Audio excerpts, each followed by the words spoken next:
নমস্কার বন্ধুরা, আজও চলে এসেছি একটা ছোট্ট কাহিনী নিয়ে। এটা মোটেও কাহিনী নয়, এটা হচ্ছে একটা সতর্ক বার্তা। হ্যাঁ, আপনারা হয়তো বলবেন যে আমি কতটা জানি এই সমস্ত ব্যাপারে। হ্যাঁ, আমি যে সমস্ত কিছু জানি বা জানতাম এমন কিছু নয়। তো যাই হোক, এই সমস্ত কথা না বলে মূল বিষয়ে চলে আসা যাক। চলছে আশ্বিন মাস, আর আশ্বিন মাস আমাদের হিন্দু সনাতন ধর্মের মানুষদের কাছে যে কতটা গুরুত্বপূর্ণ সেটা তো আর বলে বোঝানোর নয়, আমরা সবাই জানি।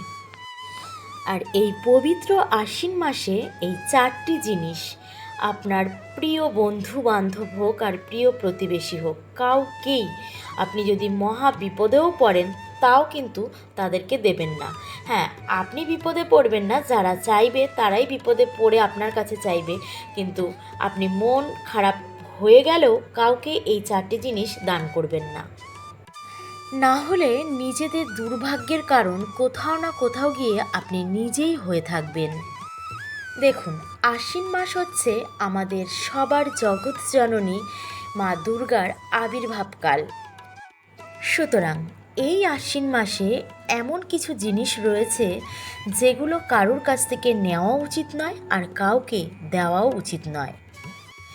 কারণ এতটুকুই জেনে রাখুন যে এই জিনিসগুলো, মানে আমি যেই জিনিসগুলোর কথা বলতে চলেছি, এই জিনিসগুলো যদি কাউকে আপনারা দান করেন তাহলে মা লক্ষ্মী কিন্তু খুব রুষ্ট হন।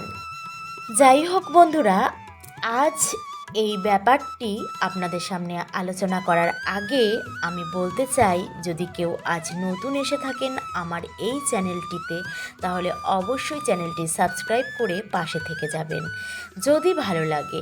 আর পাশে থাকা বেল আইকনটিকে একটুখানি বাজিয়ে রাখবেন, যখন যখন ভিডিও দেব আপনার কাছে তাহলে চলুন বন্ধুরা, আমরা ওটাই জেনে নিই একে এক করে যে কোন কোন জিনিসগুলো আমরা অন্যকে দিতেও পারবো না আর নিতেও পারবো না। চলুন তাহলে শুরু করা যাক। প্রথমেই বলবো চালের কথা। হ্যাঁ বন্ধুরা, একদম ঠিক শুনেছেন, চাল কাউকে দান করবেন না এই আশ্বিন মাসে, আর চাল কারোর কাছ থেকে নেবেনও না। চাল হচ্ছে মা লক্ষ্মীর স্বরূপা বলেই চিহ্নিত করা হয়েছে, সেটা আমরা সবাই জানি। তাই বন্ধুরা, আপনারা যদি চাল কাউকে দান করেন এই আশ্বিন মাসে, তাহলে কিন্তু আপনাদের জীবনে ঘোর বিপদ নেমে আসতে পারে। তবে হ্যাঁ, ব্যবসায়ীদের ক্ষেত্রে কিন্তু এটা বলা হচ্ছে না, কারণ তাদের রুজি রোজগারের একমাত্র পথ হচ্ছে এটা। যারা চাল বিক্রেতা অবশ্যই চাল বিক্রি করবে, আর যারা যে কটা জিনিসের কথা আমি বলছি সে কটা জিনিস যদি কোনো দোকানে পাওয়া যেতে পারে, তাহলে সেগুলো যদি বিক্রির কোনো জিনিস হয় তাহলে কিন্তু তারা এটা করতেই পারে। কারণ কি, সেটা হচ্ছে তাদের রুজি রোজগারের একটা পথ। কারোর বাড়ি থেকে, কারোর ঘর থেকে এই জিনিসগুলো না দেওয়াই উচিত। আর বন্ধুরা, এই যে সমস্যাগুলো আসবে সেইগুলো শুধুমাত্র যে পরিবার কেন্দ্রিক হবে তাই নয়, কিন্তু সেটা সামাজিকও হতে পারে, আর আপনার কর্মজীবনের ওপরও কিন্তু বড় ছাপ ফেলতে পারে। তাই এইগুলোকে নিতান্তই কুসংস্কার মনে করার কোনো কারণ নেই। দেখুন বন্ধুরা, একটা কথা আছে, মানে শাস্ত্রমতে এটাই বলে, আপনি যদি আপনার বাড়ি থেকে চাল কাউকে দান করেন, সেক্ষেত্রে কি হয়, চাল যেহেতু মা লক্ষ্মীর দান, সেহেতু কিন্তু মা লক্ষ্মীকেও আপনি হাতে করে অন্যের হাতে দিয়ে দিচ্ছেন।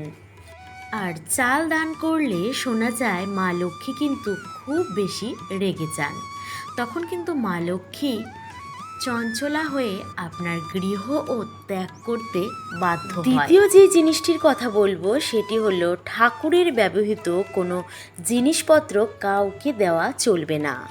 অর্থাৎ ঠাকুরের পুজোতে আমরা যেই সমস্ত বাসনকোসন ব্যবহার করি, যেমন তার মধ্যে প্রদীপ, চন্দন কাঠ, ফুলের সাজি, শঙ্খ, ঘণ্টা, এই সমস্ত জিনিস, ঠাকুর পুজো দিতে গেলে তো শুধুমাত্র দুই একটা জিনিস লাগে না, অনেক জিনিস লাগে। তাই সেই সমস্ত জিনিসগুলো আশ্বিন মাসে কাউকে দেবেনও না আর কারোর কাছ থেকে আনবেনও না।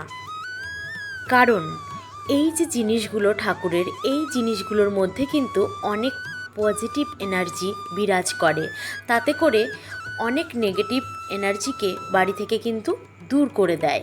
তাই এই পজিটিভ এনার্জি আপনারা কিন্তু নিজের হাতে কাউকে দান করতে যাবেন না। তো তৃতীয় যে জিনিসটির কথা বলবো সেটা হচ্ছে সর্ষে। হ্যাঁ বন্ধুরা, ঠিকই শুনেছেন, এই সর্ষে আশ্বিন মাস চলাকালীন কাউকে দেবেনও না আর কারোর কাছ থেকে আনবেনও না। প্রত্যেকটা কথার মধ্যে কিন্তু এই কথাটা বারবার করে বলছি যে শুধুমাত্র যে আপনি দেবেন না সেটা নয়, আপনিও কিন্তু কারোর কাছ থেকে নিয়ে আসবেন না। কারণ এই জিনিসগুলো যদি আপনারা আদান প্রদান করে থাকেন কারোর সাথে, তাহলে কিন্তু নিজের দুর্ভাগ্যকে নিজেই আহ্বান জানাবেন। এরপরে চতুর্থ এবং সর্বশেষ যেই জিনিসটি সেটি হলো টাকা পয়সা। হ্যাঁ বন্ধুরা, টাকা পয়সা কিন্তু যত প্রিয় বন্ধুবান্ধবী হোক আর আপনজনই হোক না কেন, কাউকে দান করা যাবে না। কারণ দেখুন বন্ধুরা, এই টাকা পয়সা কিন্তু সব থেকে শত্রুতার প্রথম কারণ। টাকা ধার নেওয়ার সময় কিন্তু সকলেই নিতে পারে আর সকলেই বলবে যে টাকা শোধ করে দেব, কিন্তু টাকাটা যখন ফিরিয়ে দেওয়ার সময় হয় তখনই কিন্তু যত প্রবলেমের সৃষ্টি হয়। আর যা দিনকাল পড়েছে, যার জন্য আপনি করতে পারবেন তার জন্য আপনি খুব ভালো, আর যার জন্য কিছু করতে পারবেন না তার কাছে আপনার থেকে খারাপ আর কেউ নয়। মানে করলে ভালো আর না করলে তার থেকে আর খারাপ কেউ নেই। আমি তো বলবো বন্ধুরা, শুধুমাত্র আশ্বিন মাস নয়, যে কোনো সময় যে কোনো প্রিয় মানুষদের টাকা পয়সা অন্তত লেনদেন করা একদমই উচিত নয়। আশ্বিন মাস হচ্ছে বন্ধুরা মা দুর্গার আরাধনার মাস, আর মা লক্ষ্মীও কিন্তু তার পরপরই আসেন। তো যাই হোক, এটাই বলতে চাইছি যে মা দুর্গা মা লক্ষ্মীর আগমনের মাসে তাদের আরাধনা ব্যতীত এই সমস্ত টাকা পয়সা লেনদেন করা একদমই ঠিক হবে না বলেই মনে করা হয়। এছাড়াও গোধূলিবেলার পর দুধ, দই, আটা, লবণ এই সমস্ত জিনিস কিন্তু কাউকে দেবেন না। বিশেষ করে লবণের মধ্যে কিন্তু অতিমাত্রায় নেগেটিভ এনার্জি শোষণ করার ক্ষমতা রাখে, তাই লবণ কিন্তু সব সময় বাড়ির মধ্যেই রাখুন, কাউকে দেওয়ার কথা ভাব। এরপরে আসবো রুটি বেলনার কথা। রুটি বেলনাও কিন্তু এ মাসে কাউকে দিতে নেই। এই সমস্ত ব্যাপারগুলো আপনারা যারা শুনছেন তাদের কাছে হয়তো হাস্যকর লাগছে, কিন্তু ব্যাপারগুলো একটুখানি মেনে চললে হয়তো ভালো হবে। আগেকার দিনের মানুষেরা এই সমস্ত জিনিসগুলো কিন্তু ভীষণভাবে মেনে চলতেন, তাই কিন্তু তারা আমরা যে সমস্ত বিপদের সম্মুখীন হই তারা কিন্তু অতটাও বিপদের সম্মুখীন হতো না। এই ব্যালাঞ্চাকি ছাড়াও কিন্তু রয়েছে ঝাঁটা বা ঝাড়ু, এই জিনিসটিও কিন্তু কাউকে দেওয়া উচিত নয় এই মাসে। সব শেষে বন্ধুরা যেই জিনিসটির কথা বলবো সেটি হলো, আমরা মহিলারা যেই অলংকার ব্যবহার করি আর যেই সিঁদুর ব্যবহার করি সেই জিনিসগুলো কিন্তু একদম হাতছাড়া করা যাবে না।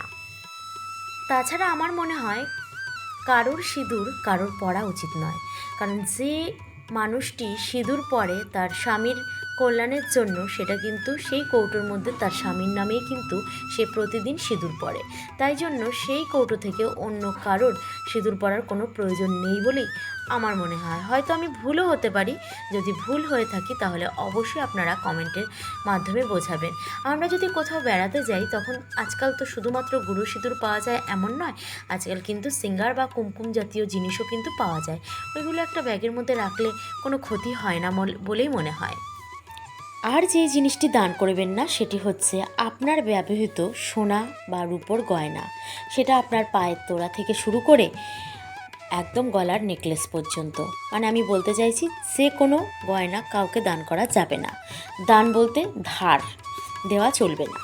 তো যাই হোক, এই সমস্ত জিনিসগুলো হলো মা লক্ষ্মীর প্রতীক বলেই কিন্তু আমরা মনে করি। তাই এই জিনিসগুলো গয়না বা সিঁদুর যদি কাউকে আমরা ধার হিসেবে দিই কিংবা একটু পড়তে দিই তাহলে কিন্তু মা লক্ষ্মী আমাদের প্রতি রুষ্ট হতে পারে, তাই জন্য কাউকে দেওয়া। তাহলে বন্ধুরা, আজকের ভিডিওটি কিন্তু এখানেই আমি শেষ করতে চলেছি। আপনাদের কার কেমন লাগলো অবশ্যই কিন্তু কমেন্ট করে জানাতে ভুল করবেন না। তো আজকের মতো এখানে আসি, আবার দেখা হবে অন্য একটা নতুন ভিডিওর সাথে। জয় মা।